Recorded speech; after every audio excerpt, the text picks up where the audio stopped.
Il vous est aussi interdit d'épouser des femmes déjà mariées, à moins qu'elles ne soient vos captives de guerre. Telles sont les prescriptions du Seigneur. Excepté ces interdictions, il vous est loisible d'utiliser vos biens pour vous marier honnêtement, et non pour vivre en concubinage. C'est une obligation pour vous de remettre la dot convenue à celle avec laquelle vous aurez consommé le mariage. Mais il n'y a aucun inconvénient à ce que vous modifiez le montant de la dot d'un commun accord par la suite, car Dieu est, en vérité, omniscient et sage. Quiconque d'entre vous n'a pas les moyens d'épouser des femmes de condition libre et croyantes, prendra femme parmi vos jeunes esclaves croyantes. Dieu seul est à même d'apprécier la sincérité de votre foi. Vous êtes tous issus les uns des autres, épousez-les donc avec l'autorisation de leur maître, et versez-leur une dot convenable à l'instar des femmes libres, et non des débauchés ni des femmes de mœurs légères. Si, une fois affranchies par le mariage, elles commettent l'adultère, la peine à leur appliquer sera la moitié de celle qui est prévue pour une femme de condition libre. Telle est la règle à suivre par ceux d'entre vous qui redoutent de tomber dans le vice. Cependant, il est meilleur pour vous de patienter, Dieu est clément et miséricordieux. C'est ainsi que Dieu veut vous exposer clairement ses enseignements, vous indiquer les traditions de ceux qui vous ont précédés, et vous faire bénéficier de son pardon, car Dieu est omniscient et sage. Dieu veut vous faire bénéficier de son pardon, tandis que ceux qui se laissent dominer par leur passion veulent vous entraîner sur une pente dangereuse. Dieu veut alléger certaines de vos obligations, sachant bien que l'homme a été créé faible. Ô vous qui croyez, ne vous dépossédez pas les uns les autres de vos biens par des procédés malhonnêtes. Que vos échanges soient fondés sur des transactions librement consenties. N'attendez pas non plus à vos jours, car Dieu est plein de compassion pour vous. Quiconque agira de la sorte en usant de la méchanceté et d'injustice sera par nous précipité dans l'enfer, chose si aisée pour le Seigneur. Si vous évitez de commettre les péchés les plus graves qui vous sont interdits, nous effacerons vos péchés véniels et nous faciliterons grandement votre accès au paradis. N'enviez pas les faveurs par lesquelles Dieu a élevé certains d'entre vous au-dessus des autres.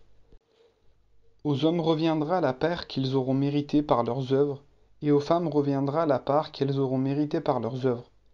Demandez à Dieu plutôt de vous accorder un peu de sa grâce, car il est parfaitement au courant de toutes choses. À chacun nous avons désigné des héritiers de ce que laissent les pères et mères, les proches et ceux auxquels vous êtes liés par un pacte. Donnez-leur leur part qui doit leur revenir, Dieu est témoin de tous vos actes. Les hommes qui ont la charge et la direction des femmes en raison des avantages que Dieu leur a accordés sur elles, et en raison aussi des dépenses qu'ils effectuent pour assurer leur entretien. En revanche, les épouses vertueuses demeurent toujours fidèles à leur mari pendant leur absence et préservent leur honneur, conformément à l'ordre que Dieu a prescrit. Pour celles qui se montrent insubordonnées, commencez par les exhorter, puis ignorez-les dans votre lit conjugal et, si c'est nécessaire, corrigez-les. Mais dès qu'elles redeviennent raisonnables, ne leur cherchez plus querelle. Dieu est le maître souverain. Si une rupture entre les deux conjoints est à craindre, suscitez alors un arbitre de la famille de l'époux et un arbitre de la famille de l'épouse.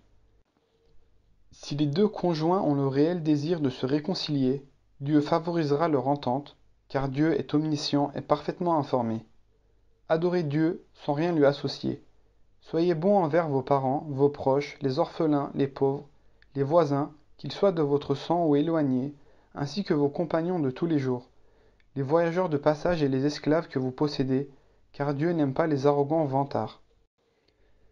Ainsi que les avares qui recommandent l'avarice à leurs semblables, ils dissimulent les faveurs dont Dieu les a gratifiés. Nous réserverons un châtiment ignominieux aux impies, qui ne font l'aumône que par ostentation, alors qu'ils ne croient ni en Dieu ni au jugement dernier. En réalité, celui qui a Satan pour acolyte ne peut avoir qu'un méchant compagnon. Que perdrait-il à croire en Dieu et au jugement dernier, à donner en aumône une partie des biens que Dieu leur a prodigués? Dieu les connaît si bien. En vérité, Dieu ne saurait léser personne, pas même du poids d'un atome. Et s'il s'agit d'une bonne action, il en multiplie la valeur, il lui attribue une récompense au-delà de toute limite. Qu'adviendra-t-il des négateurs lorsque, de chaque communauté, nous amènerons un témoin à charge, et que nous t'amènerons toi-même pour témoigner contre eux? Ce jour-là, ceux qui auront été incrédules et qui auront désobéi aux prophètes souhaiteront être engloutis par la terre, sachant qu'ils ne pourront rien dissimuler à Dieu. Ô vous qui croyez, ne faites pas la salade lorsque vous êtes ivre. Attendez que vous ayez retrouvé votre lucidité. Ne la faites pas non plus lorsque vous êtes en état d'impureté. Attendez que vous ayez fait vos grandes ablutions, à moins que vous ne soyez en voyage.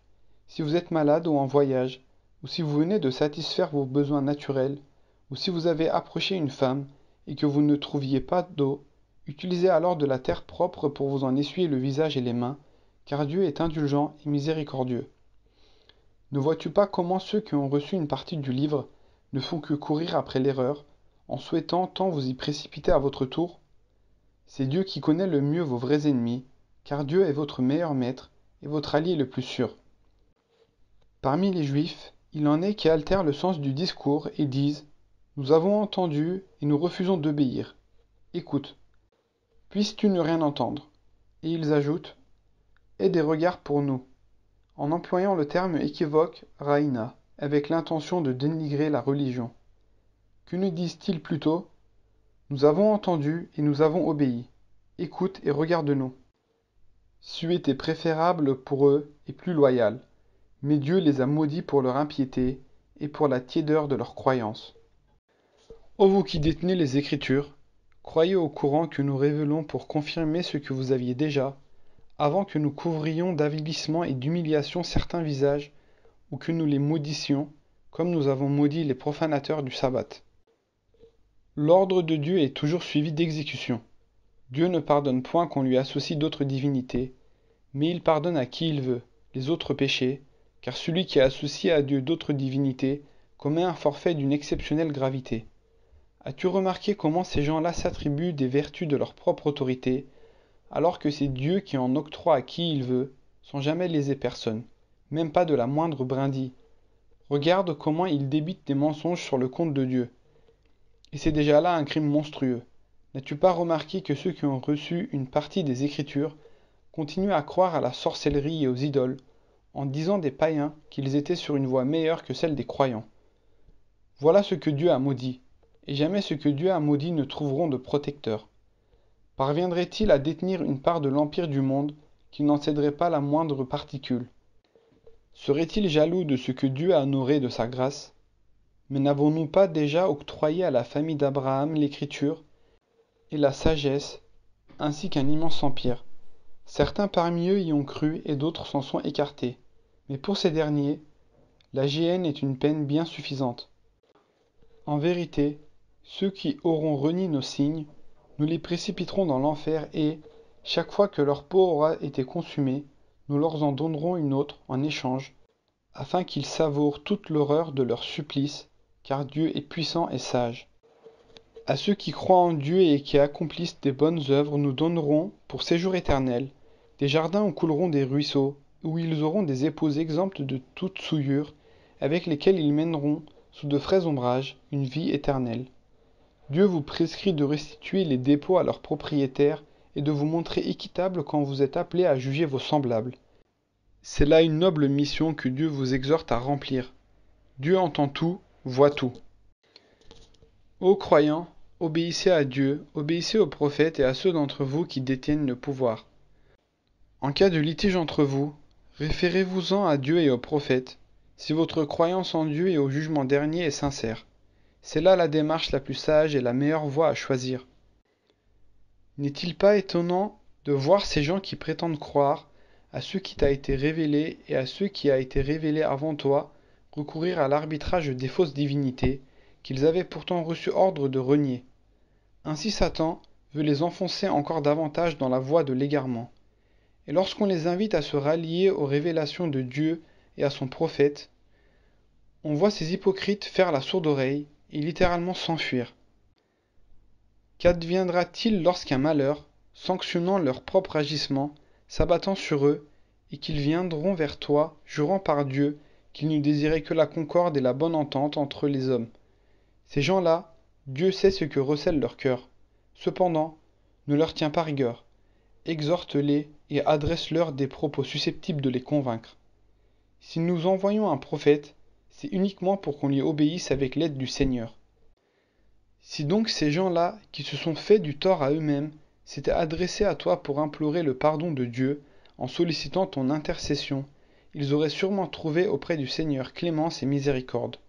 Non, par ton Seigneur, ces gens ne seront de vrais croyants que lorsqu'ils t'auront pris pour juge de leurs différends et auront accepté tes sentences sans ressentiment, en s'y soumettant entièrement. Si nous leur avions ordonné de se faire tuer, ou de s'expatrier pour la cause de Dieu, bien peu parmi eux auraient accepté de le faire. Et pourtant, s'ils étaient conformés à nos exhortations, c'eût été meilleur pour eux, et leur foi en eût été certainement raffermie. Nous les aurions alors largement récompensés, et les aurions dirigés vers le droit chemin. Car ceux qui obéissent à Dieu et à son prophète feront partie de ceux que Dieu aura comblés de sa grâce, parmi les prophètes, les justes, les martyrs et les saints. Et quel excellent compagnon que cela! C'est là une grâce émanant du Seigneur, qui seul connaît ceux qui la méritent. Ô vous qui croyez, soyez toujours vigilants, et volez au combat par détachement ou en masse.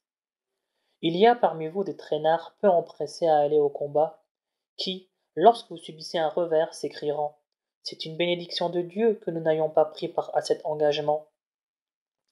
Mais si Dieu vous favorise, ils déclareront comme si aucun lien ne les unissait à vous: ah, comme nous aurions voulu être avec eux à cette bataille, nous aurions certainement remporté un riche butin. Que ceux qui veulent sacrifier la vie d'ici-bas à la vie future combattent au service du Seigneur. À ceux qui combattent pour la cause de Dieu, qu'ils se fassent tuer ou qu'ils soient vainqueurs, nous accorderons une immense récompense. Pourquoi ne combattriez-vous pas dans la voie de Dieu pour défendre les opprimés, hommes, femmes et enfants, dont les cris ne cessent de retentir? Seigneur, délivre-nous de cette cité à la populace si cruelle. Envoie-nous de ta part un protecteur et désigne-nous un défenseur. Pendant que les croyants se battent pour la cause du Seigneur, les négateurs combattent pour leurs idoles. Combattez donc les suppôts de Satan. En vérité, les stratagèmes de Satan sont des plus fragiles. N'as-tu pas remarqué la réaction de certains de ces gens à qui on avait dit de cesser les hostilités et de se consacrer à l'accomplissement de la salat et à la pratique de la zakat, et qui, lorsque l'ordre de reprendre le combat fut ensuite donné, se mirent à craindre l'ennemi comme on craint Dieu, sinon plus encore? Seigneur, s'écrièrent-ils, pourquoi nous prescris-tu de reprendre le combat? Que ne rapportes-tu cette prescription à une date ultérieure? Dis-leur: le plaisir que procure la vie en ce monde est bien précaire, tandis que la vie future a bien plus de valeur pour les croyants qui n'y subiront pas la moindre injustice. Où que vous soyez, la mort vous atteindra, fussiez-vous dissimulés dans des tours inexpugnables. Quand ils ont à se féliciter d'un événement heureux, ils disent: cela vient de Dieu. Mais quand ils ont à déplorer un malheur qui les frappe, ils t'accusent, toi, prophète, d'en être l'auteur. Dis-leur: tout événement procède de Dieu, que ces gens-là sont durs à comprendre. Tout bien qui t'arrive vient de Dieu, et tout mal qui te frappe trouve son origine en toi-même. Nous t'avons envoyé comme messager aux hommes. Le témoignage de Dieu est largement suffisant. Celui qui obéit au prophète obéit en fait à Dieu. Quant à ceux qui se détournent de toi, nous ne t'avons pas envoyé pour assurer leur sauvegarde. Ils disent en ta présence: nous t'obéissons. Mais aussitôt qu'ils te quittent, certains d'entre eux commencent à comploter en secret pour contrecarrer tes ordres. Or, Dieu enregistre toutes leurs manigances. Ne te laisse donc pas impressionner par leurs manœuvres. Mets plutôt ta confiance en Dieu, dont la seule garantie te suffira. Ne médite-t-il donc jamais le Coran? S'il émanait d'un autre que Dieu, n'y trouverait-il pas de multiples contradictions? Reçoivent-ils une nouvelle rassurante ou alarmante? Ils s'empressent de la diffuser alors qu'ils auraient dû, avant tout, en référer aux prophètes et à leurs chefs, qui seuls sont à même d'en connaître la portée et d'en apprécier la véracité.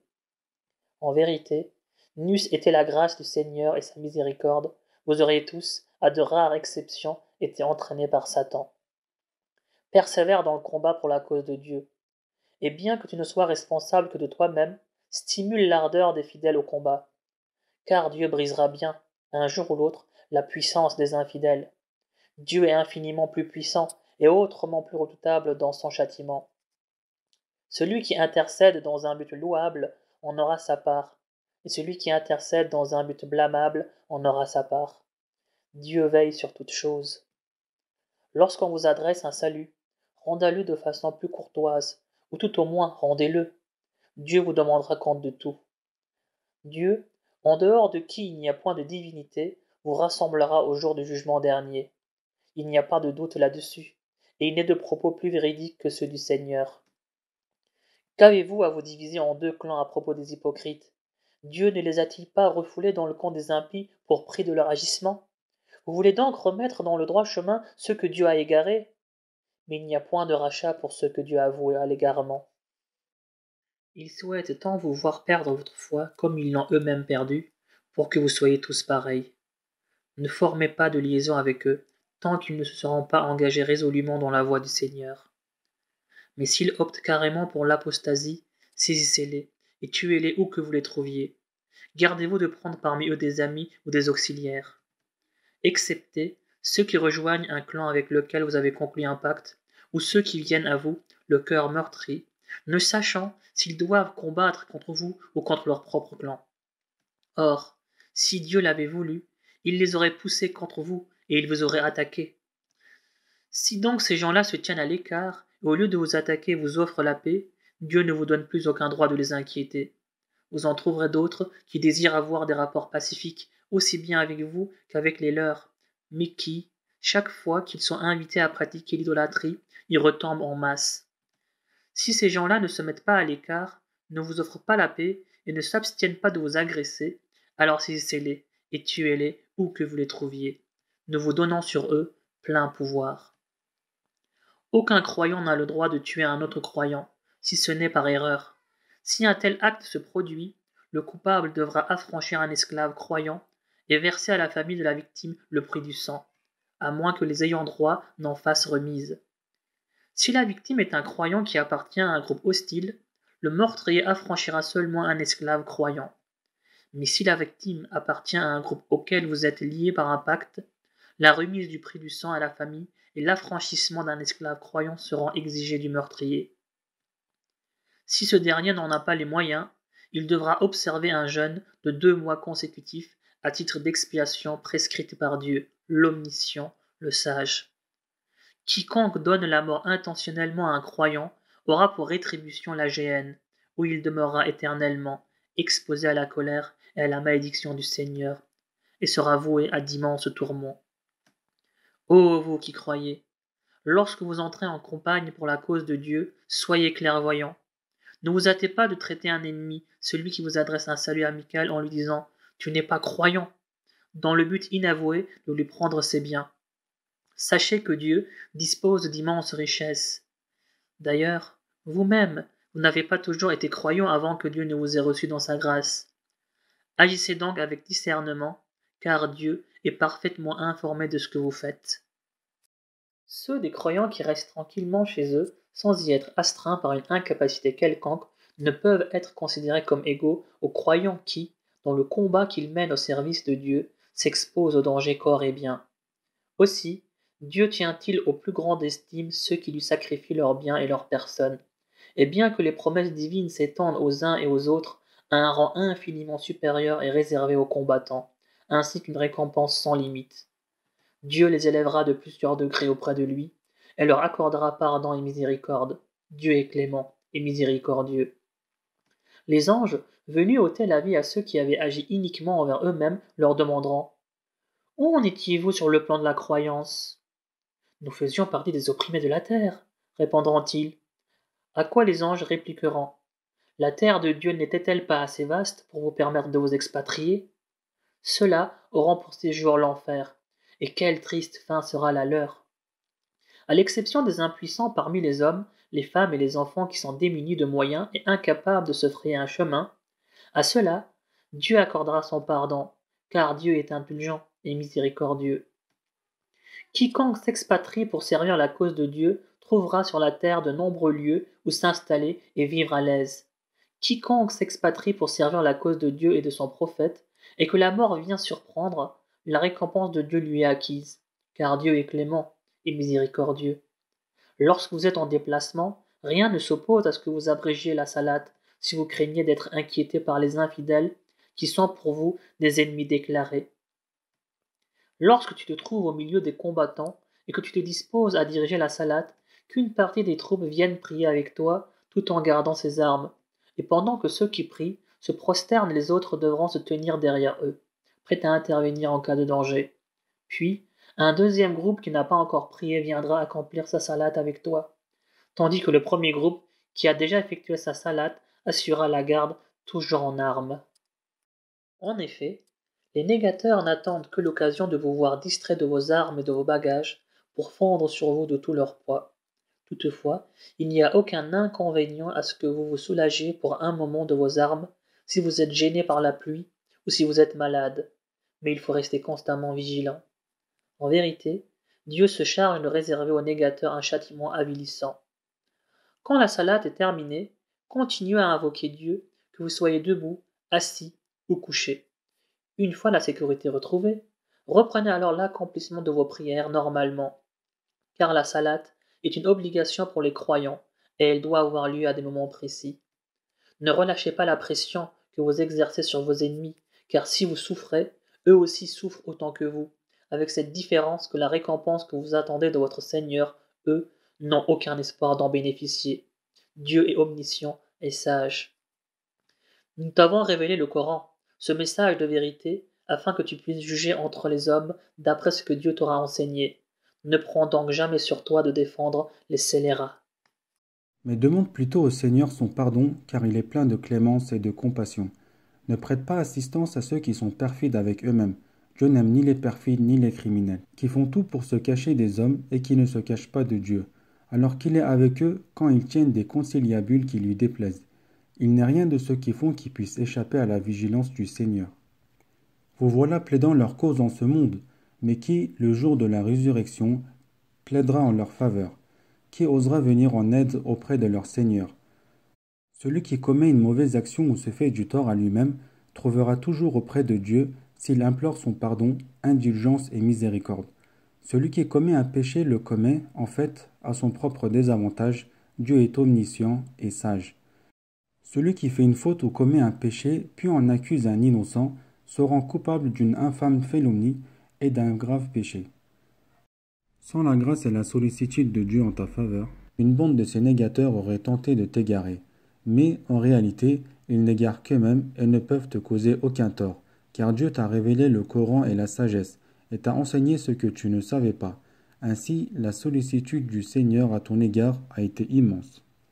Il n'y a rien de bon dans les conversations secrètes qu'ils tiennent, sauf lorsqu'il s'agit d'ordonner une aumône, d'accomplir une bonne action ou de rétablir la paix entre les hommes.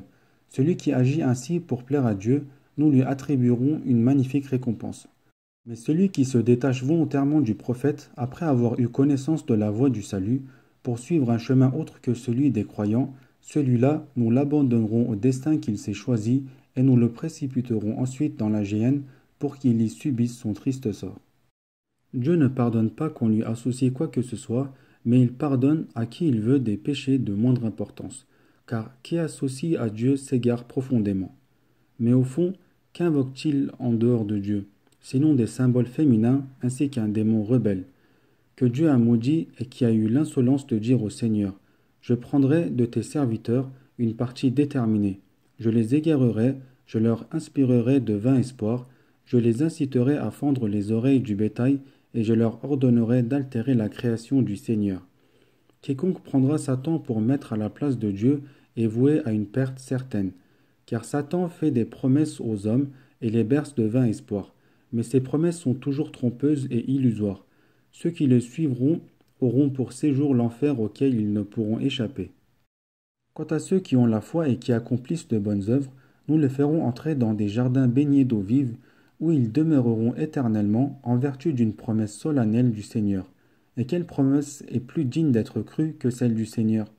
Votre salut ne dépend ni de vos souhaits, ni des souhaits des gens des Écritures. Quiconque fait du mal aura à en répondre et ne trouvera personne en dehors de Dieu pour le protéger ou le secourir. Tous ceux, hommes ou femmes, qui en revanche auront accompli de bonnes œuvres tout en ayant la foi, seront admis au paradis, et tout dommage, même les plus infimes, leur sera épargné.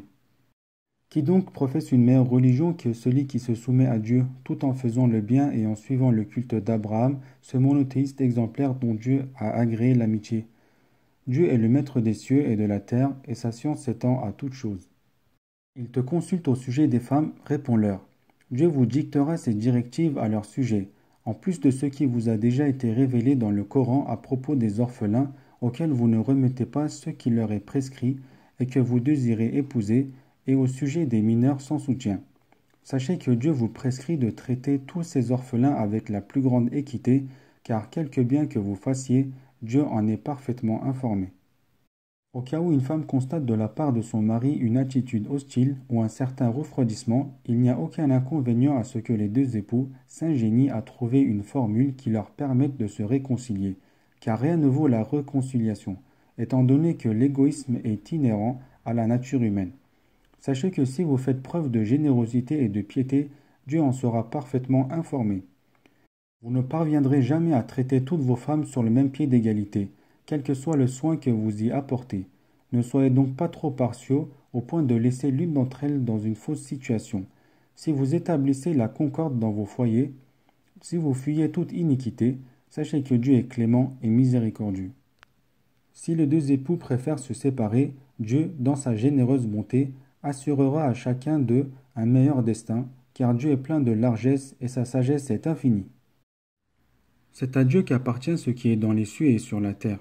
Nous avons déjà recommandé à ceux qui ont reçu avant vous les Écritures, ainsi qu'à vous-même, de craindre le Seigneur.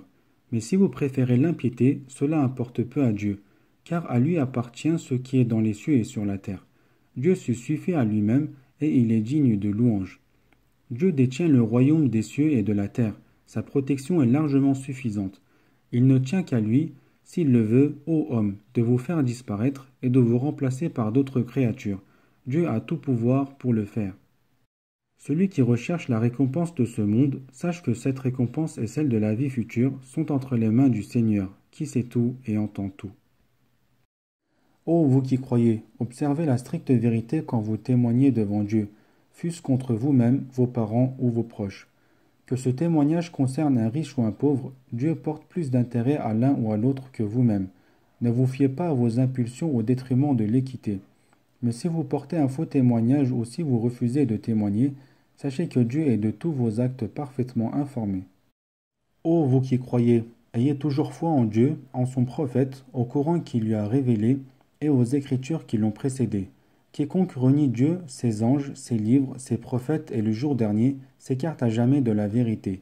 Ceux qui, après avoir cru, renient leur foi, puis la retrouvent pour la perdre à nouveau, et s'enferment dans l'impiété, Dieu ne leur pardonnera jamais, ni ne les remettra dans la bonne voie. Pour toute bonne nouvelle, annonce aux hypocrites qu'un châtiment douloureux leur est réservé. Ces hypocrites qui prennent leur allié parmi les infidèles, de préférence aux croyants, comme s'ils étaient à la recherche de la puissance auprès d'eux. Eh bien, qu'ils sachent que la puissance, toute la puissance, n'appartient qu'à Dieu. Il vous a déjà été enseigné dans le Coran que, lorsque vous entendez les impies traiter de mensonges les versets de Dieu et les tourner en dérision, vous devez aussitôt quitter leur compagnie, à moins qu'ils ne changent de sujet. Autrement, vous deviendrez leurs complices et Dieu réunira ensemble dans l'enfer hypocrites et infidèles, qui sont toujours là à vous épier. Si Dieu vous accorde une victoire, ils disent « N'étions-nous pas là pour vous appuyer ?» Mais si le combat tourne à l'avantage des infidèles, aussitôt il leur déclare « N'étions-nous pas là pour vous couvrir et vous protéger des musulmans ?» Dieu vous départagera au jour dernier, mais Dieu ne permettra jamais aux infidèles de l'emporter sur les croyants. Les hypocrites croient pouvoir tromper Dieu, mais Dieu fait toujours retourner leurs stratagèmes contre eux-mêmes. C'est ainsi que, quand ils s'apprêtent à faire la salate, ils la font avec paresse et ostensiblement, et n'invoquent Dieu que très rarement. Toujours indécis, ne sachant quel parti prendre, ils ne sont ni avec les uns ni avec les autres. Ceux que Dieu égare ne trouveront jamais plus leur voie. Ô vous qui croyez, gardez-vous de prendre vos alliés parmi les infidèles plutôt que parmi les croyants. Voudriez-vous donner à Dieu une raison valable pour vous punir? En vérité, les hypocrites seront relégués au plus bas degré de l'enfer, où ils ne pourront recevoir aucun secours, excepté ceux qui se repentent, s'amendent et s'attachent fermement à Dieu en lui vouant un culte sincère. Ceux-là rejoindront les croyants, auxquels Dieu attribuera une récompense sans limite. Dieu n'a que faire de vous châtier si vous lui êtes reconnaissant et si vous avez foi en lui, car Dieu saura toujours gré à ceux qui lui sont reconnaissants, et sa science embrasse tout l'univers.